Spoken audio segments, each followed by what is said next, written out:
You're listening to the Author Inside You podcast, a weekly podcast designed to motivate you to finish writing a book, choose a publisher, and build an audience. Keep listening if you're looking to get propelled into the next chapter of your life. And now, it's the Author Inside You podcast. Hello, I'm Matt Rafferty. And I'm Leah Rafferty. Joining us today is Doug Stebleton, author of It's a Wonderful Time, the Hollywood time travel series. Doug is a film producer and music publisher who loves history, Hollywood films, and time travel. Welcome, Doug. Hey, thanks for having me on. I appreciate it. We're very happy you're here, Doug. Well, thank you. You seem to be a very creative person. So when did the thought, I can write a book, come into your head? I never actually had that thought that I could write a book. I actually, the book that I did write came from a movie script that I had written, co-written actually, but the original idea was mine. That's how it happened. And then did not get it made as a movie script, or as a film. I mean, it was like a $20 million film if it would have got made. So kind of got busy with other stuff. But then as I learned, about books, writing books and self-publishing or getting traditional publisher, I thought I could maybe, make it into a novel, and that's what I end up doing. And I end up bringing in a co-writer, my friend Reinhard Danke, who's an excellent screenwriter, and we worked really well together. And we, put out book one of it's called the Hollywood Time Travel series, and It's Wonderful Time is book one of that series. Great. So give us a little more detail of how. So you wrote a film, which sounds like a huge mountain to climb to begin with, and then you decided to turn that into a book. Tell us about that part. I'm originally from Montana, came out to Hollywood when I was 19 back in 84. And I was at a music school for a year. And then I got a job as a valet parker at the Beverly Hills Hotel. Through that, while I was there, I worked for this guy named David Tebbutt, who was a big executive at NBC. And he was also president of Carson Productions, Johnny Carson's production company. So while driving him, I saw this old pedestrian walkway underneath the 101 freeway, and that was in 85. And then fast forward to 93, I had an idea one time when I was driving past it that wouldn't it be cool if somebody was getting chased from Hollywood and they end up having to run underneath that freeway. And while they were running under it, it was a rainy night, with thunder and stuff, and thunder came down and struck the railings and lightning went through, and halfway through the tunnel, the guy ends up going through a time warp. Oh. And when he comes up on the other side, same exact area, but the other side, he's in 1940s Hollywood. So that was the origins of the story. And so as soon as I thought about that, I was driving, I was coming from the Valley over like at Universal Studios and Warner Brothers, probably having a music meeting there for something. And I worked in Hollywood at the time. So when I got back, I just, to my office, this is about maybe 6 or 7 o'clock. I just got some papers out of the printer, blank papers, and I just started writing down what I thought could be happening. And then I eventually, put that into a Word document, which I always tell people, if you have a movie or you have any kind of idea for a book and it's in your head, get it out of your head and get it on some paper in a Word document so you can start, adding to it. Sure. That's an excellent idea. And then, maybe a few days later, I added a little more. And then I got busy with some other stuff. And I came back 2 or 3 weeks later, a month later. And that's kind of how it happened. That was in 93 when I wrote that. And then in 2002 or 3, I ended up writing a script with a friend based off I got a treatment done, and then I brought this guy named George Saunders in who'd written about 20 movies, not scripts, but he actually wrote scripts of movies that got made. Wow. And it happened that It's a Wonderful Life was his favorite film, which is what I ended up deciding when I kind of fleshed out the story. I had the young guy, he was about 25 years old. When he came up in the other end, it was going to be 1940s Hollywood, but I ended up picking 1946 as the year. And for 2 reasons. One, that was the year the movie It's a Wonderful Life was made, which is my favorite movie, one of my favorite movies, if not my top favorite movie. And also 1946 was, right after World War II happened, and a lot of the guys were coming back from the war. And I just thought that would be an interesting time in Hollywood. So Sure. That's kind of how that all happened and made it into a script. And so never had planned on making it into a book, but I got it into a script form. So I talked to Doug Claiborne, who was a friend of mine who had produced a lot of big movies with Coppola, Francis Ford Coppola, with Black Stallion and stuff. And also he did Mask of Zorro with Spielberg. So he was a very seasoned veteran film producer. He had read it basically. he sent me an email. Had a little brief overview of what they thought of the film, of the script. It basically said, characters excellent, plot excellent, story excellent, consider. So that's how that all happened. And then Doug got on board, and we maybe for a year and a half, we kind of we didn't send it to a lot of places, but we did send it to some places and offices in Hollywood. For whatever reason, it didn't get done. And so I kind of moved on to some other stuff in music and also producing documentaries. But then around, 2019, maybe a little before COVID happened, I was just thinking, you know what, I got this great script and I might never get it made as a film, but I could actually make it into a book, extend it into like a novel. And so that's what I did. I just took the original story, and I spent about a year and a half to 2 years trying to, literally learning, because my background is music publishing, getting songs and film and TV, but that's totally different than publishing a book. Yeah. Right. And so I had to learn a lot. My advice to young authors is just go on YouTube. There's so much free information of people that are, that have learned, have already, jumped over a lot of hurdles, that have 1 or 2 or 3 books out, and they know what to do, what not to do. But there's some great information on there. You just have to kind of look for it. What was the most difficult part from going from a screenplay to a novel? Well, most screenplays are anywhere from 90 pages to 120 pages, and it's usually on a screenplay about a page is about a minute on the screen. So 120 page script is about a 2-hour movie. So, but for a book, when I did my research, this is a historical, it's a sci-fi, time travel, historical fiction. I found through my research that a book like that, the word count is anywhere from 80 to 90,000 words. And so that ended up being, in our case, we wrote the story how we wanted, and we came in at 85,500 words right in the middle. Not planning on it, but we just kind of hit that sweet spot in the middle. Excellent. That was about 349 or 350 pages. So yeah, we had to add some new characters. It gave us a lot more room, because in a movie script, you're kind of defined by these guardrails in this time. But the novel was actually fun. We got to add some new stuff. Now, the second book, which we're working on right now, I think it'll be Reinhardt was already doing the heavy lifting in the first book, but I believe he'll be doing that in the second book because, we're going to be starting from scratch, basically, not from a script. So, yeah. Well, first off, congratulations, because we always talk on this podcast about you don't know what new opportunities will come to you. Yeah. And I think that's neat that you didn't just sit back. You said, okay, let's see. I'm dedicated to this project. Let's see what I can do with it. And now you wrote a novel, So that's pretty cool. Right. Who would have thought? If you would have told me that 5 years ago, Doug, this will never be in a movie script, but you're going to write a time travel novel from your, and I said, oh, well, I would never do that. Well, I did. Yeah, that's, so you're right. That's wonderful. And then so then I have a question to you. What was it like co-authoring the book? Was it difficult? Well, like I said, in my case, I really needed to have a co-author. The process with me and Reinhardt, the way we did it, we got together for coffee once we decided to do it. And I told them, I said, listen, this is really not my wheelhouse. I said, I can do some basic writing and I'm good with story and characters, and dialogue. And I said, but you need to do the heavy lifting. And so we decided that he would basically write, maybe 10 to 15 pages a day. And then he would send them over to me. It was based off the script. In our case, we had the script to go from. And then I would go through it, those 10 or 15 pages. I'd make my changes.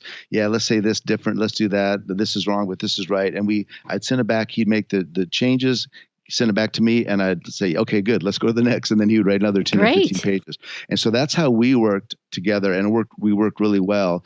And it was a process. It didn't happen. I mean, it was, I don't know, I bet you we spent 3 or 4 months doing that. First draft, then there was a second draft, actually, then a third draft, but a lot of going back and forth. But boy, I just learned a lot in the process. And I think the best advice for people is just to start doing it. Yes. Start doing it. And I tell people also, if you don't really know, if you want to write a book and you don't know about it, apart from going to YouTube, like I said, you can always ask your inner circle, friends, family, and say, hey, do you know anybody that's ever written a book before? And find out. There's got to be somebody in your inner circle that's written a book. And if they have, get their phone number, email, and send them a email or give them a call and ask them questions and start educating yourself on the process. All right, so you have the book written. Do you look for an editor?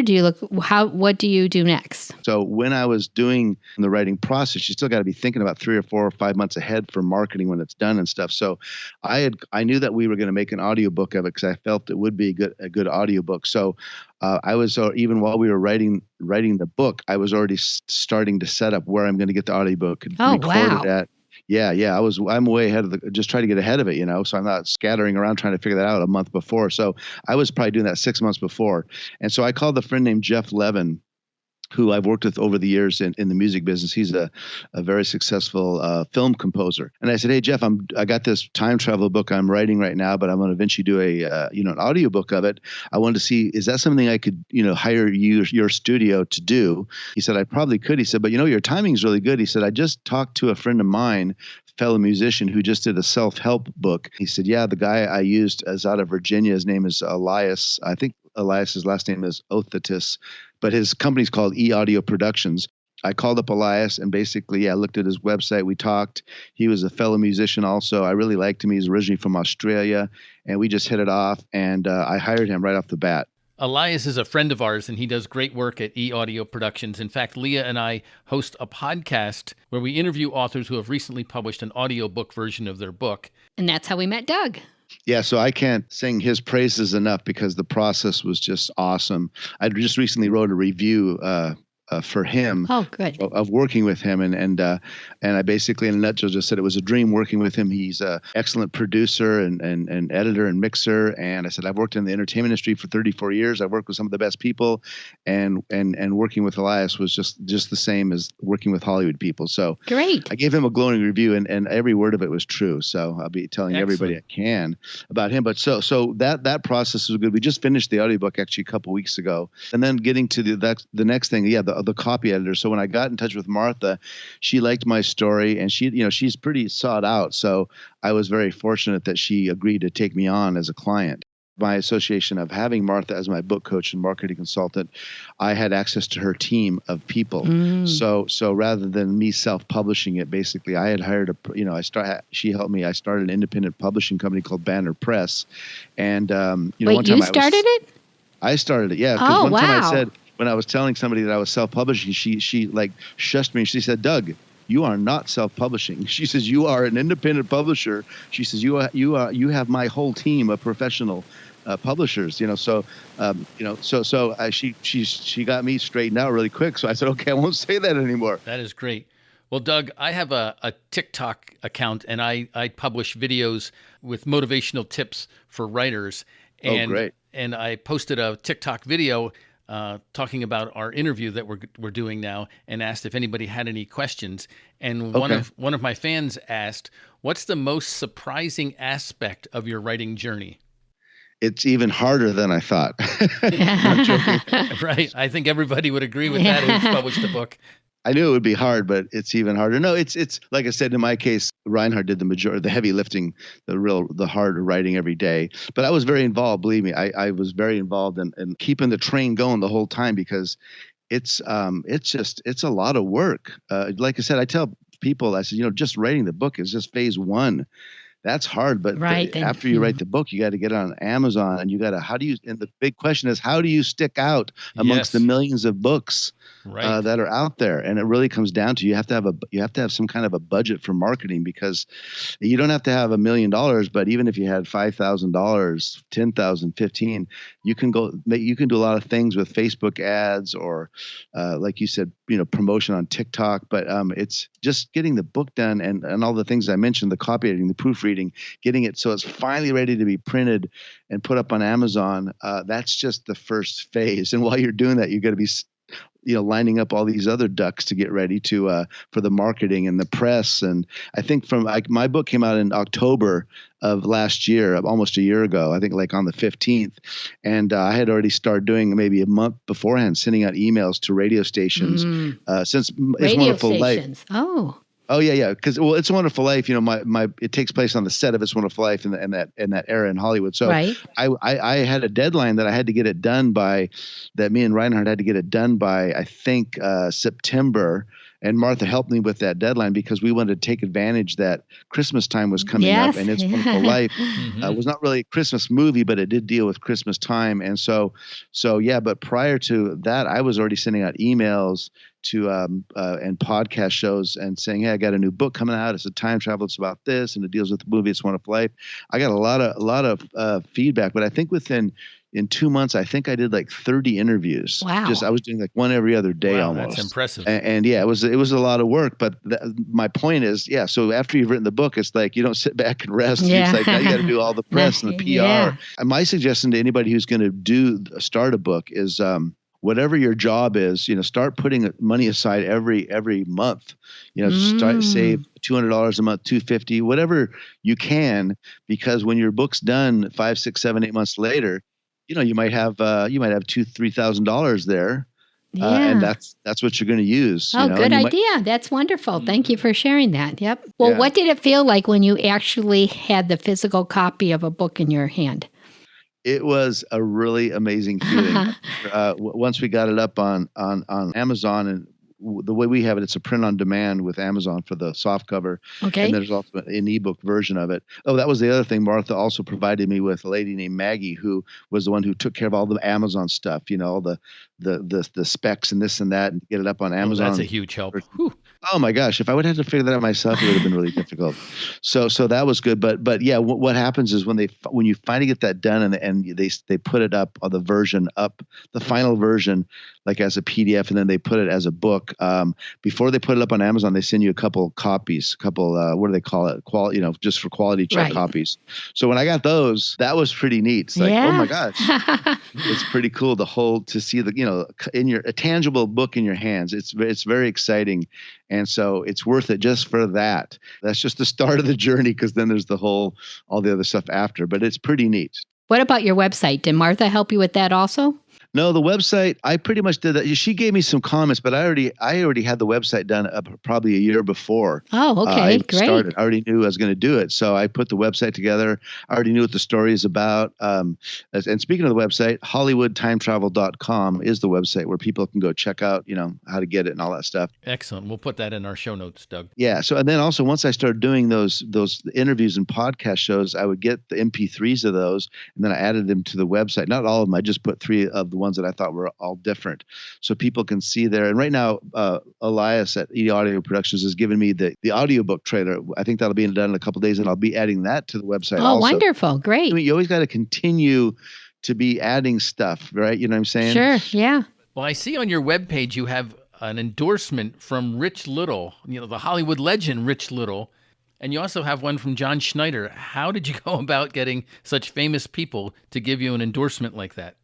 Working in Hollywood since 87, basically, you just meet a lot of people. I met Rich Little about maybe 10 years ago through a mutual friend. He lives in Vegas, and went to his show. We went and had dinner after. And also my friend Jay, who I produce movies with, is really good friends with Rich. So that was easy to ask him. But the cool thing with Rich is, Rich Little actually knew Jimmy Stewart. Wow. Oh, that's cool. Yeah, most people say, Rich Little, isn't he dead?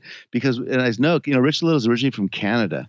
But Rich was actually, he was part of all those Rat Pack guys, Sinatra and Dean Martin, and I mean, he just knew all those guys, and Cary Grant. But he was about 20 years younger than all those guys, but he was still hanging out with them. So Rich he's got to be in his later 80s now, but he's still alive. He lives in Vegas, and so it was really cool because he actually was friends with Jimmy Stewart. So to get that, he even says, I reading the book, it reminds me how much I miss Jimmy. And then with John Schneider, I met John I think back in 2006 through George Barris, who I knew, who was the customizer car guy that did the Batmobile and a lot of stuff.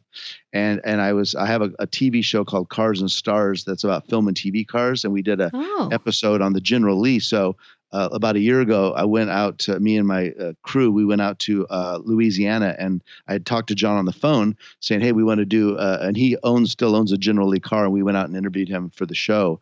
But prior to that, since I was dealing with him on the car show, I said, hey, when I was talking to him one day, I said, hey, John, by the way, I said, I got this time travel book I just wrote. I'd love to send it to you, see if you'd be open to giving me an endorsement. He said, yeah, sure, send it to me. And so he did get it, and he read it in 2 days, and he loved it. And so he gave me he sent me that endorsement as a text. Oh, wow, He said, that's funny. I remember he said several, because he was traveling from Louisiana to like Vegas or something because he's also a musician, does country music, and he was had 2 days on the road, and he said, sent me a text saying several chapters in, it's quite wonderful. Aw, that's great. Yeah, Nice. so that was cool. So that's how I got those endorsements. You just reach out. My philosophy is you never, the worst anybody can say is no. Oh, that's and most people do Yep. say no, but you always get a few yeses. And in this case, I got one from Rich and John Schneider, and also Robert Davi, who was, in the Goonies and License to Kill. And then also Doug Claiborne, who was the guy, the original producer that came on as my mentor when we tried to get it done. I called him, and he was really happy that I made it into a book. And so he gave me saying, I always love this story, and it's about two of my favorite movies, Back to the Future and It's a Wonderful Life. So I got a few. I got like four kind of celebrity, and then I got some other ones from other people. So, but that's how you do it. You just never know who you're going to meet or who or who knows somebody, Sure. and you give it a try, to get an endorsement. Well, just as a quick side note, how can we see your television show that you produce on cars? Well, that's a great question, because as we speak right now, Jay and who's my producing partner, and Tim, there's three of us. We just finished the first season. It's 13 episodes. So just to give you an idea, like the first episode's on the Batmobiles. The second one is on the Green Hornet from the Black Beauty car from the Green Hornet TV show and movie. The third one's on the DeLorean from Back to the Future, the Ghostbusters car, Kit the Night great. that kind of stuff. Yeah. So we've been working out. So we literally just signed a deal. Actually, I think yesterday or the day before, we just signed off. We found a company in Amsterdam who is big for, distributing it. So we signed a deal to distribute all around the world, not counting domestically in the United States. So so we just signed a deal. So at MIPCOM, which is a big conference where they sell, where they sell all these shows, they're going to MIPCOM. So I think it starts Monday or Tuesday next week, and hopefully they'll come back and say, hey, we sold in Abu Dhabi and China or Japan, wherever. Yeah, right.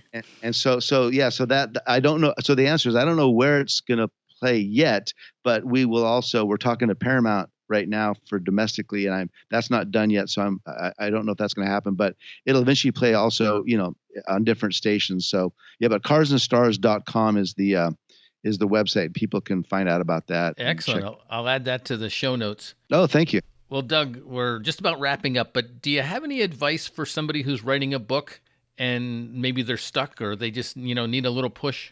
If they're at the starting phase and they want to write a book and they have an idea, get it out of your head and get it onto a Word document.